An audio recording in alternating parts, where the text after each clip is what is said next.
আইনের মাধ্যমে সরকার সাহেবের কাছ থেকে জানতে চাইছি কবে কোথায় 500 টাকার নোট না 1000 টাকার নোটের ব্যান্ডেল ছিল, নিয়েছি, কার মাধ্যমে নিয়েছি, কোর্ট কেসে জানান। আমি ক্রিমিনাল সাইড থেকে মামলা করেছি।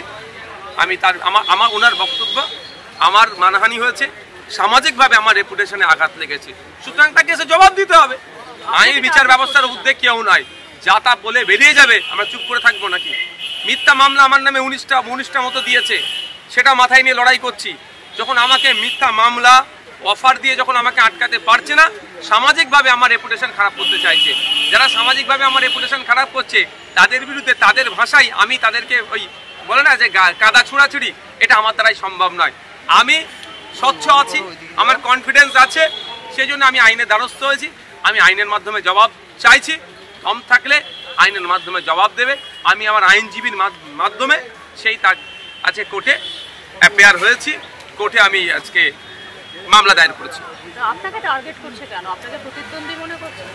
দেখুন, একটা কথা বলি, আমাকে টার্গেট কেন করছে এটাই বুঝতে হবে। তো বিজেপি যেখানে 77টা এমএলএ, সেখানে কোনো সমস্যা নাই, অবজারভার নাই। সে সংযুক্ত মোর্চা তথা আইএসএফ এর একজন এমএলএর কাছে এত কেন? সংযুক্ত মোর্চার এক এমএলএই সারা রাজ্যের মানুষকে বুঝিয়ে দিচ্ছে বিজেপি তৃণমূলের বাইনারি কোন জায়গায়, আর অ্যাকচুয়াল মানুষের জানে কোনগুলো করতে হবে। ভয় পেয়েছে, আমাকে প্রথম অফার করেছে, অফার আমি প্রত্যাখ্যান করেছি। আমার নামে মিথ্যা মামলা দিয়েছে, আমাকে আটকাতে পারিনি। 42 দিন একবার জেল খাটালো, একবার 24 ঘন্টা জেল কাটালো। তাতেও আমি যখন ওদের কাছে মাথা নত করছি না, তাহলে ওরা কি দেখছে? সোশ্যাল মিডিয়ার প্ল্যাটফর্মটাকে আমার এগেনস্টে ব্যবহার করতে চাইছে। সেই জন্য ওরা কি করছে? আমার নামে মিথ্যাচার করছে। কোনোদিন দেখবেন এআই দিয়ে ভিডিও বানাবে বা ছবি পোস্ট করবে, বিজেপির কোনো নেতা বা কারোর সাথে আমার ছবি পোস্ট করে দিতে পারে।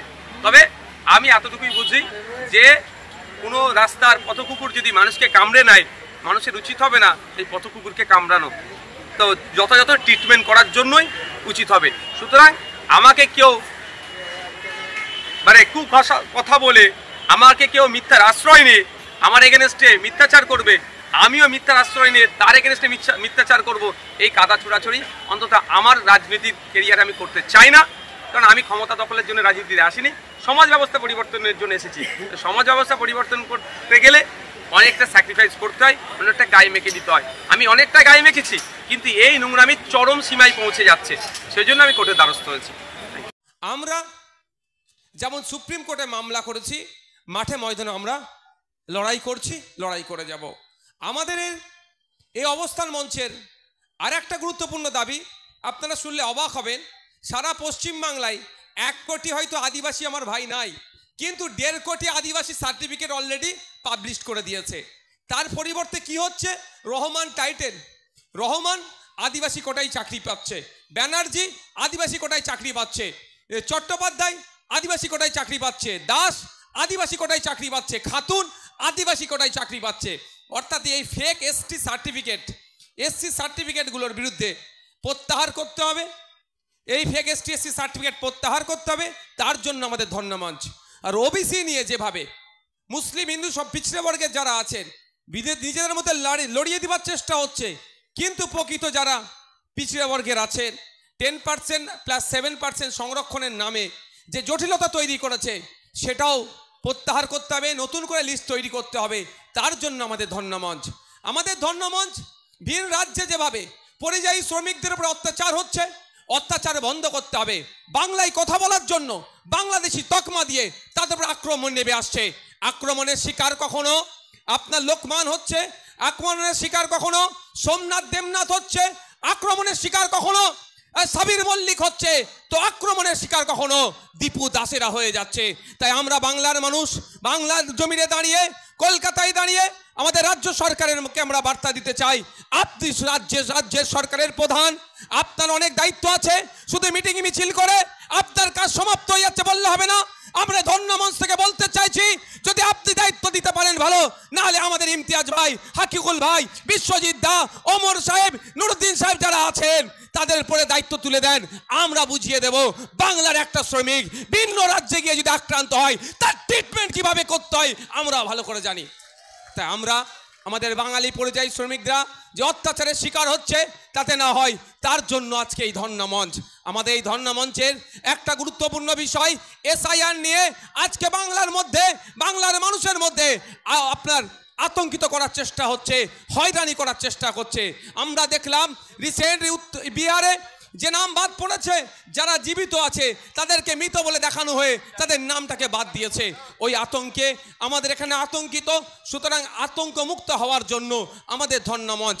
আমরা বলছি স্পষ্ট দ্ব্যর্থহীন ভাষায় বলছি, যাদের ডবল নাম আছে, 3 জায়গায় নাম আছে, 4 জায়গায় নাম আছে, একাধিক জায়গায় ভোটার লিস্টের নাম আছে, তাদের নাম বাতিল করা হোক।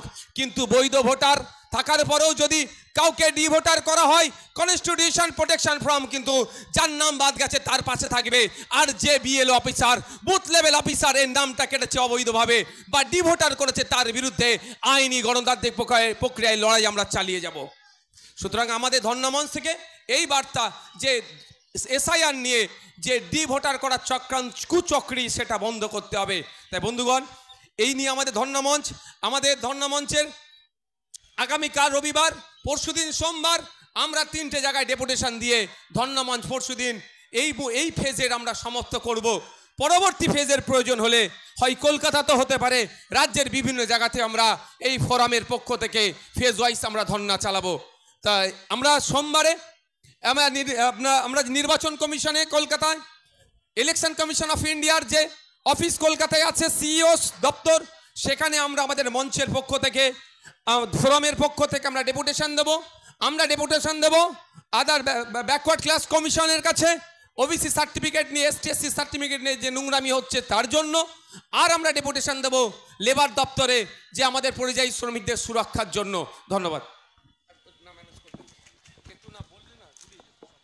হ্যাঁ, ধন্যবাদ জনাব পীরজাদা নওশাদ সিদ্দিকী সাহেবকে ওনার মূল্যবান বক্তব্য রাখার জন্যে।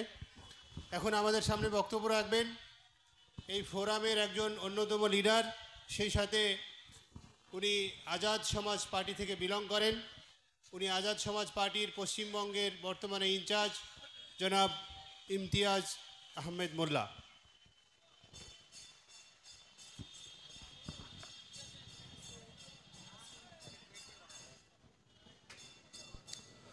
अस्सलामु अलैकुम वरहमतुल्लाहि वबरकातुहू। जय भीम, जय भारत। আজকের এই মঞ্চটাকে বুঝতে হবে।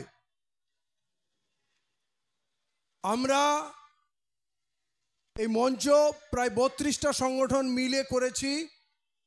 তাতে পলিটিক্যাল পার্টি 4-5টি আছে, যেমন ISF, Welfare Party of India, Social Democratic Party of India, Indian Union Muslim League, এবং আমার পরিচয় শুনলেন আজাদ সমাজ পার্টির পশ্চিমবঙ্গের দায়িত্বে আছি। কিন্তু আমি আপনাদের সামনে আমার দলের এবং রাজনীতির কথা বলবো না। এই মঞ্চটা আমার দলের থেকে অনেক অনেক উপরে। এই মঞ্চের যেটা সত্যতা, যেটা গতদিন